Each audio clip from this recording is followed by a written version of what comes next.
My name is Tiesha. And in one sentence, tell me about yourself. I'm a gay African American female who wants the world to be full of love and peace. All right, I'm going to say about 8 to 10 words, Okay. and I want your first reaction after each word. Okay. First word is America. It's not great. Second word is scared. Something that we're all feeling right now.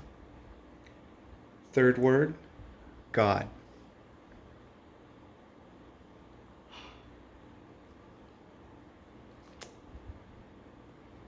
Hope he saves us. Fourth word, police. They're all not bad. Fifth word, gratitude. Gratitude.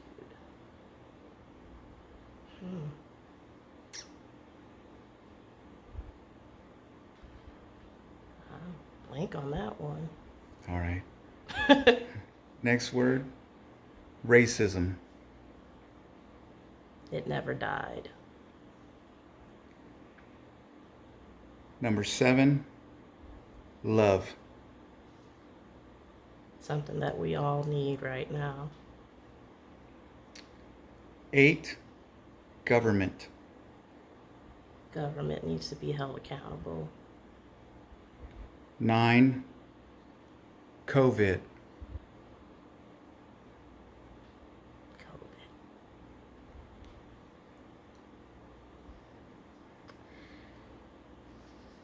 It's real. And last, home. Home. The only place I feel safe.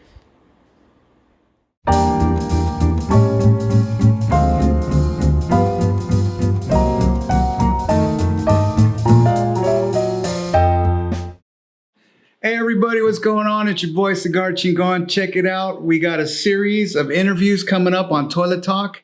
And welcome to our very first one. I have a special guest in the building, Miss Tiesha. How are you? Good. How are you guys? Pretty good. It's great to have you here. Thank you very much for being on the show. No Check it out. What we're going to do, we're going to address what's going on. So I got a number of questions. We'll throw them out there and we'll talk about it and just hash right through it. All right. So, question number 1. At first, I had asked you just a couple words, and then we talked about whatever first came up. What I wanted to talk about, obviously, is what's going on with George Floyd. On May 25th, unfortunately, he was murdered by Derek Chauvin, they're saying. And as a direct result, we have just massive riots, looting, everything, all kinds of dismay going on. What do you think about that? About all the rioting? People are upset. It's really. I feel like it's been a long time coming. It was the tip of the iceberg for things like this to transpire, as far as people being enraged and destroying. I wholeheartedly believe that people are peacefully protesting, but there's some factions being sent in to cause mayhem. Yes. And, I've seen that. As an African American, this stuff, I read something that said, racism isn't, just now prevalent. It's always been here. It's just now being recorded. You hear stories about people who have run-ins with the police officers, about being harassed or, being roughed up or whatever. But, now it's being recorded. Everybody can see what's going on and what's happening to people, Right. So Yeah, before Rodney King, it was just all hearsay and my word against you and whatnot. And unfortunately, there is police out there that, like this guy in particular, just do not belong out there. Yeah. Unfortunately, that's true. And it is coming to light. As you see on the TV, all these riots, everybody's got their cameras out. You see valid protesters, which is cool. It's your right. And there's a hell of a platform that you can take advantage of. But then you also got the instigators, which really just crap all over a genuine time. Yes. That's what I think. That's horrible to see. And then all the looting as well. There's really no reason for it. I've seen a lot of memes and a lot of things on social media. Everybody's voicing everything emotionally, just blurting stuff out. As far as research, I don't know if a lot of people's doing it. I mean, I got my own opinion and I really don't think so, There's people that just hit share and Facebook scholars. Yes. Exactly. Social media scholars, I should say. Yeah. Spreading Facebook fear. So one thing about racism, I know when people ask me, my general response isn't particularly like, I don't know if it'd be normal. I kind of put it like this, short version. If I want to stop racism from spreading, then I have to do it with my kids. Yes. When I grew up, it was commonplace to hear things like date your own, because only your own will understand you and only your own could help you grow. Right. At the same time, too, if I tried to be successful or I wanted a good job, make a lot of money, go to college, there was that, I don't know how else to put it other than oppressive thinking, because everybody was like, oh, you don't want to get a job there because they don't want you there. Right. You don't want to go to that school because they don't want you there. And then if you did go get a good job or go to school and you came back, all of a sudden you forgot where you came from. Or you're too good. Yeah. Yeah. And it was like, it wasn't for me, it wasn't they. They're holding us down. I didn't particularly meet they. Yeah. It was more my immediate surroundings, my immediate neighborhood. Just that way of thinking was, looking back, was horrible. It doesn't produce any kind of growth, and it's not healthy for society. If anything, I learned racism that way. I experienced other things in life as I got older and saw genuine racism, what they were talking about, what they talk about in the books, things like that. That unfortunately is a part of life. But I know talking about it, a lot of people, there's like 20 different ways you can go with it. But I know for me, if I want to stop it, it starts in the home. And I believe that's one of the biggest steps to keep it from spreading. Right. Yeah. It's definitely generational. Yes. Yeah. I understand when they say, hey, stick with your own. Right. Because for me, I'm second generation. Right. So the ones that came over, they grew up in a different country, speaking of, different traditions, and that might have held true. Later on, I mean, when asked, hey, what does it mean being an American? And I couldn't come up with that answer. Yeah. It's like, are you American? What does that mean? Yeah. What's your culture as an American? Yeah. I don't know. Just a lot of things that, that have transpired over the last couple of years, that really made me think, like, not saying I don't feel American, but it's like, not fully welcome, or There you go. not fully. It's like spending the night at my friend's house. It's cool to be there, but it's not my couch and it's not my bed. Right, right. You know, even though it may be, but it just don't feel like it. Right. No, I understand that. I understand that. There's been times when I felt very uncomfortable. You know, and looking at it, sometimes it's me. I'm tripping. Right. I'm bringing that old mentality where like, oh, I don't belong here. And then my wife is the one that told me, you know, hey, yes, you do. Right. And that whole concept I had to learn. It was really, in a way, it's kind of sad. Right. But as far as culture, that oppressive way of thinking is so ingrained. It's horrible. Right. Another thing, too, that I wanted to go over was religion. With COVID and the end of the world coming and all that, I didn't see a whole lot of praying, anything like that, you know. Churches were shutting down, and it's kind of like, you know, hey, this is the time, you know. Right.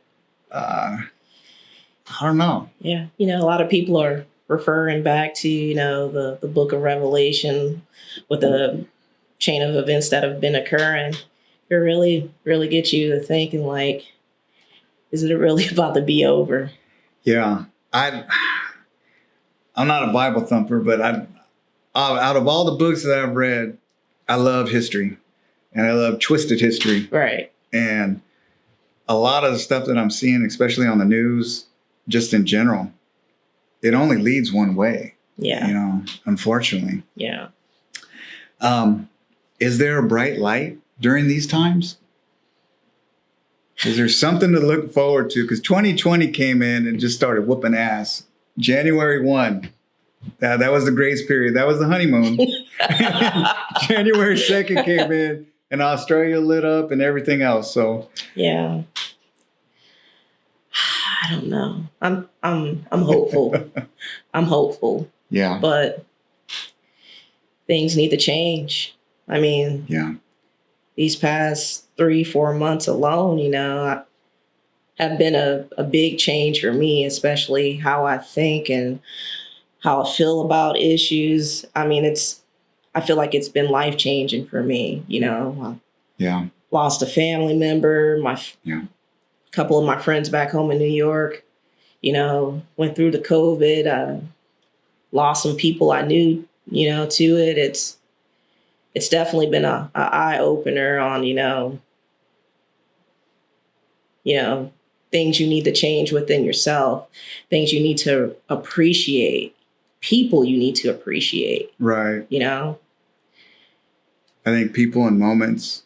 We lost someone close to us too. And it just, man, there's a lot of time that you take for granted. Yes. And then when everybody was kind of locked up, it was like, oh, you got reacquainted with family almost. Right. Life slowed down. But yeah, I think really, for me, I didn't really have to figure out what was important. It was just, I looked and was like, oh, shit, you know? Right. And,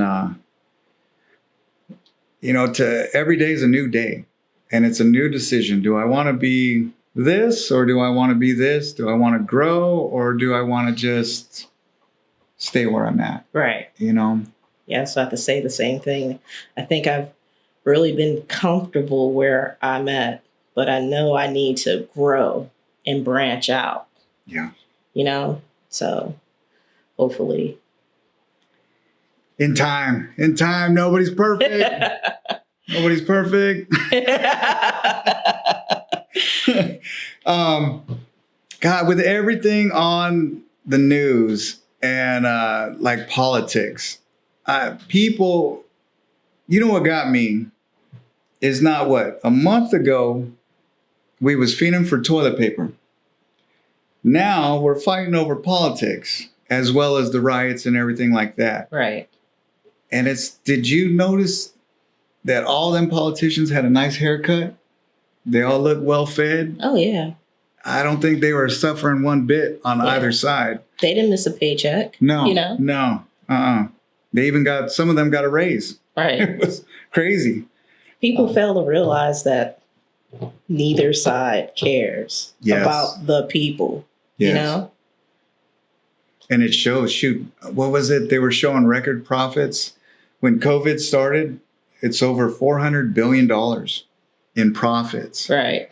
And with all that money, you know, it could have went out to households, small businesses, things like that. It was just crazy.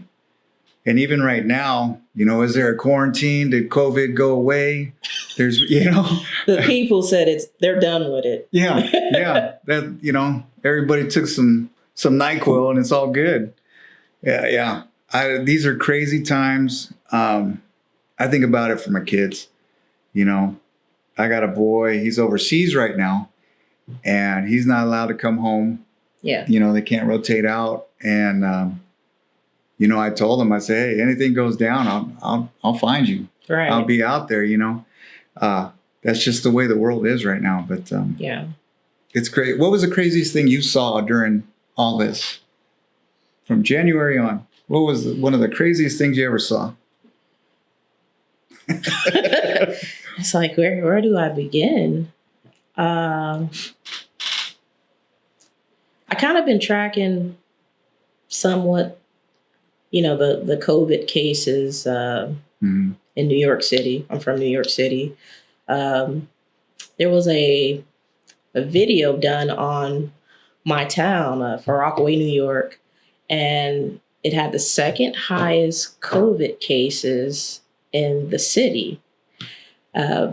Just seeing the refrigerator trucks outside and, you know, them tossing bodies in left and right, and, you know, the funeral home showing up and they're trying to sift through and look for bodies. And, you know, one of the guys that worked in the mortuary, you know, when funeral home came and asked for, you know, a particular person, he's like, what? Say that name again? And he's like, you know, whatever name he said. And he's like, hey, and I know that guy, you know, that's my son's best friend's grandfather, you know? Yeah.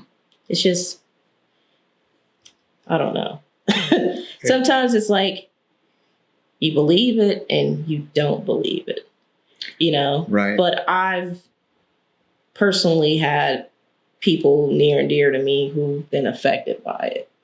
So I was just saying to my wife earlier and my mother, I said, you know, with all these protests and rioting going on, if COVID numbers don't spike, it's something to think about. Who is it? Sweden, I think, didn't do anything. They just, no quarantine, no nothing. And I think the numbers went up just like a little bit, like lice in school, you know? One kid gets it and a couple more gets it, and then they get it under control. Right. And, you know, they haven't had a spike. They haven't had, you know, people falling out everywhere. Everything is just pretty much back to normal. So, you know, all those conspiracy theories came out, but man, you got to really, I was just sitting there like, God, you know, if some of these are true, we're screwed, you know. And then what do we do? And there's so much separation pumped into Facebook, news, TV, everything. Nobody's united. Nobody. And everybody talks about it. But do you think it's even possible for America to be united? I think it's possible. But like I said, there definitely has to be a change. Right. You know, there needs to be accountability. You know, there needs to be those uncomfortable talks about racism, systematic racism. Right. You know, you're not going to understand anyone unless you talk to them. You get their point of view, their perspective of how things are. You know, I mean, I know they're not a bunch of hateful people out there. You know, I'm not just talking about whites. I mean, there's racism in, you know, in every, you know, different group. But Right. You you can't label everybody, you know? Right. You can't think one group is one way and one group's another way and another group's another way, you know? There's good in everyone. Well, there's good in every group. let me rephrase myself. There's good in every group. But, you know, it's just up to us to want to reach out and, you know, and bridge that gap and bring that peace. Right. You know? Yeah, I think accountability on all sides, especially from within. That's what I think. Because if someone, especially who I don't know or didn't grow up like I grew up, I'm a lot more receptive to somebody who's been through what I've been through. Right. Versus, you know, somebody who comes in, you know, that Starbucks guy and, hey, how's it going? And, you know, let's all hug it out. No, let's work it out, you know, and then, you know, we'll go from there. But I also have to put things into perspective. So hopefully hopefully the world can change just a little bit, you know, get right on track. Right. Out of everything on here, Antifa. What do you think about them? Antifa. Is it Antifa? Antifa. Comrade. I don't even know. I don't either. Some groups, and I just turn the light switch off too. I'm like, yeah, they that one in particular, I don't know. Every time they show up, something gets broke and the message gets lost. right. It really does. Black Lives Matter. I think they go 50-50. If you're with them, I think there's a platform there that you could use. But then the other 50% is almost like an Antifa feel. It kind of, they're a little bit more in line with their message, but at the same time, there's some that get a little bit rowdy, and then everybody focuses on that. So then the message get lost. I remember one time Bernie Sanders was talking, and they had some members go up and cut him off. And Bernie Sanders, he marched with Martin Luther. Right. You know, he had an extensive background with civil rights and things like that. And it was odd to see that. It was like, what are you doing? You know? Right. Yeah. And then I've seen you reference Malcolm X, Martin Luther as well. Very strong figures and well-planned avenues to follow.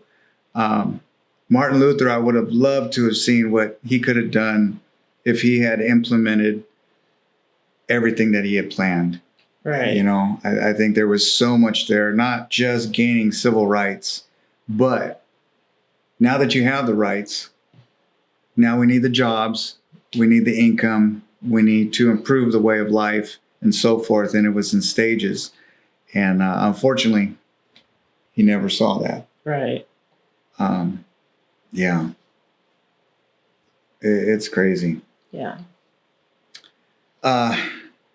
Yeah, like I said, with everything going on, it's just nuts. Everything feels a little bit unstable, you know? But it kind of leaves you in a loss for words because so much is going on, you know, there's that anger, there's that fear of not knowing what's going to come out of this. But more so, it's anger because it's like, when will this end? You Right. know? Yeah. When will this end? That I don't know. I don't think anybody has that answer, but you know, it's got to at some point. I don't think it'll be good. if you look back in history and you see countries that have been separated like we are, right, nothing ends good. It doesn't end with a picnic on Sunday or nothing like that, you know? Yeah. And you see these, you just see it everywhere. And then, I don't know. I don't know if it's because I'm older. I see the younger crowd and they're like, yeah, Facebook. And, you know, they believe that. I remember the Cold War. I remember that stuff and things like that. It seems like that got cut off at some point, and the lessons that were 20 years ago, just got lost. I'm way older than you, but I'm just saying. Oh, whatever. Oil of Olay. But yeah, it's I hate to see history repeat itself, because history is never kind. It is never kind. But one of the things I saw in the damn store that got me, I'd see people with masks and gloves. They'd hit every register in sight, grab their phone with the glove, talk on it, and then all of a sudden they're spreading germs everywhere. I don't know. Yeah, we don't have 6 feet. No, yeah, that's right. Oh, yeah. Social distancing. Yeah, you see people with even on TV, the reporters, they got a mask over here and they're, I mean, I'm not going to lie. When I go out and about, I wear a mask, you know. I make sure my mom has one. And, you know, she, you know, when everything first, you know, came about, I was like, you're staying in the house. You're not coming out. You're a national treasure to me. You're not going out the house. Right. And she's like, you know what?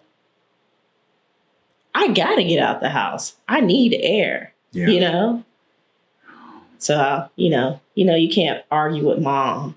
So it got to the point, you know, slowly it was like, okay, I'll go to the supermarket. You stay in the car.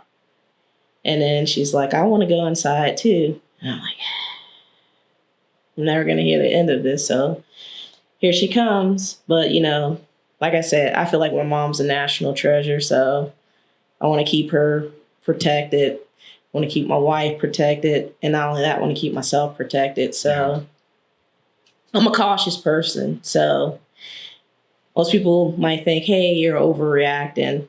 Yeah, maybe I am, but I'm a cautious person. I rather feel like, hey, I checked all the blocks off before I said, hey, you know, we're good to go. It's almost, and I hate to say it this way, it's almost like if I'm doing something bad, I better, it's like going to heaven. You know, if I do something bad, you're going to hell. So I better do something good. Right. And then at the end of it, you know, ask for forgiveness so then I can go to heaven. Just in case. And then I'm going to hell for saying just in case. Right, you know, it's, you know, just trying to be cool. That's all. And wherever. I always got to run a joke. Whoever gets there first, turn on the AC. Right. So when I get there, it's a little bit cool. Just a little bit. That's it. I dropped it 5 degrees. We'll be doing live broadcasts from there. No. Oh, man. If you have any message to tell anybody out there listening, all 10 million viewers kind of out there, what message would you spread right now? Anything, no matter the topic, no matter what, you got it. No pressure. No pressure. People are tired of the way things have been going historically. I'm going to speak on the African American community because obviously I'm a part of that community, but get out. We're tired. Yeah. We've been tired. You know, just hearing like some of the stuff my mom went through, you know, growing up in the 50s and the 60s. You know, people are just tired. They want change. They want to be recognized as people, as equals. And that's what the majority of us want. You know, it's not about coexisting, it's being equal all the way around. Right. And I feel like until those things start happening, people are just going to continue to be irate and try to get their message across that we just want to be equal. You know, I'm not a hateful person. I love everybody, but I don't love people who are hateful against a group of individuals, not just, you know, African Americans, you know, Hispanics, my yellow brothers, and so forth. You know, I don't like hateful people because you're making the people I care about feel uncomfortable. And then in turn, you piss me off and you make me want to get in your ass. But like I said, I try to be peaceful. But, you know, there comes a time when you're like, hey, how much more peaceful can I be? Or can people be in general? You know? But hoping for change, you know, things are probably going to get a lot uglier before they get better. But, you know, when the smoke clears, you know, just hope the world changes for the better. Yeah, hopefully it does. It's a struggle. It really is. One thing, too, that I like to put out is I truly believe, even in some of the darkest circumstances, and I'm sure there's exceptions, everybody has a choice to some degree. Right. There's people I grew up with in my neighborhood, and, you know, we lived on the same street. We did some of the same things, and nobody there hit the lotto by any means. Right. And it was up to each individual, you know, do I want this? Is this what I want in life? Right. And all the struggles that go with it. Or do I want to improve or at least have some sort of vision and then overcome all the internal obstacles as well as the ones outside? But as long as you push forward, I truly believe that's where you'll go. You'll go forward. Right. You may fall, but always get back up. Right. You know, and it doesn't matter how many times you fall. Nobody looks at when you fall. The ones that matter look at how you got up. Right. And I know I've fallen so a lot of times, you know. Yeah. It's been a struggle, but I try and treat everybody like I want to be treated. You know, I try not to convey how I grew up on my kids, right, so they don't carry that on. And you know, everybody, I don't know. I want to say these are dark times, but these are also times of opportunity. Times when strong people will rise up from the crowd and lead. And hopefully they lead in the correct direction. Right. Like you said, there's a lot of anger, a lot of hatred going on. And, you know, find a direction and move towards it and believe in it and strive for it every day. You know, hard work does pay off, but there's not a lot of vacations when you're working hard. Not at all. Yeah, not at all. It's just a sacrifice. It's great to have you here. Thank you very much for being a part of this. Thank you for having me. This is, like I said, one of about 4 or 5 in the series. We're going to have different people, different points of view, express different thoughts, go over some of the same topics and have different discussions. So stay with us for the next episode. Thank you for being here. Peace.